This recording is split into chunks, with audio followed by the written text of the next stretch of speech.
ఈరోజు మనం బాపట్ల టౌన్లో మున్సిపల్ స్కూల్ దగ్గర రోడ్ సేఫ్టీ వీక్ పరంగా ఒక ర్యాలీ తీసుకున్నాం. స్కూల్ పిల్లలతో, యువకులతో, స్త్రీలతో.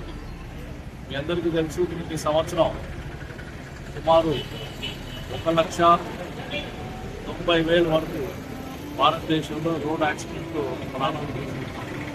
3% జీడిపి కూడా మనం నష్టపోతాం. చాలా పెద్ద నష్టం. అయితే ఇప్పుడు ముఖ్యంగా రోడ్ సేఫ్టీ పాటించాలి అంటే మద్యం సేవించి వెహికల్స్ దగ్గర సీట్ బెల్ట్ వేసుకుని 4 వీలర్స్లో పోవాలా.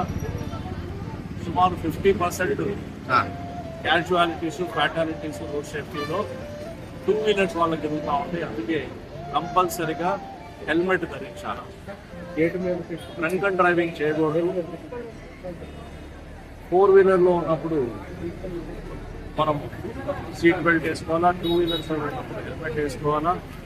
ఓవర్ స్పీడింగ్ చేయకూడదు. 85% of the deaths in road safety అనేది మానవ తప్పిదం వల్ల జరుగుతుంది. దాంట్లో మ్యాక్సిమం ఓవర్ స్పీడింగ్ వల్ల జరుగుతుంది.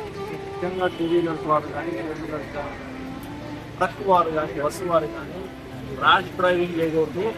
ఓవర్ స్పీడింగ్ చేయకుండా చాలా జాగ్రత్తగా రెస్పాన్సిబుల్ సిటిజన్ లాగా రెస్పాన్సిబుల్ డ్రైవింగ్లో ఉండాలి. ఎందుకంటే మనం ప్రతి సంవత్సరం ఎంతోమంది సుమారుగా 2 వీలర్స్లో ఎవరైతే ప్రాణాలు 50% ఉన్నాయో వాళ్ళందరూ యువకులు, యంగ్ ఏజ్లో ఉన్నవాళ్ళు. వాళ్ళ దగ్గర చిన్న పిల్లలు ఉన్నారు. వాళ్ళ పిల్లలు ఆ భవిష్యత్తు అంతా ఒకటేసారి ఒక చిన్న యాక్సిడెంట్, ఒక సెకండ్ మొత్తం ఆ చిన్నారి భవిష్యత్తు ఆ చిన్న కుటుంబము, వాళ్ళ వైఫ్ కావచ్చు, వాళ్ళ తల్లిదండ్రులు కావచ్చు, అందరూ ఒకేసారి ఆధారం లేకుండా, ఒక సపోర్ట్ లేకుండా ఒకేసారి రోడ్డు మీద వచ్చేస్తారు. పాపం వాళ్ళ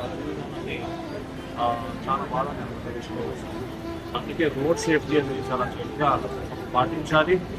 రెస్పాన్సిబుల్ సిటిజన్ ఉండాలి.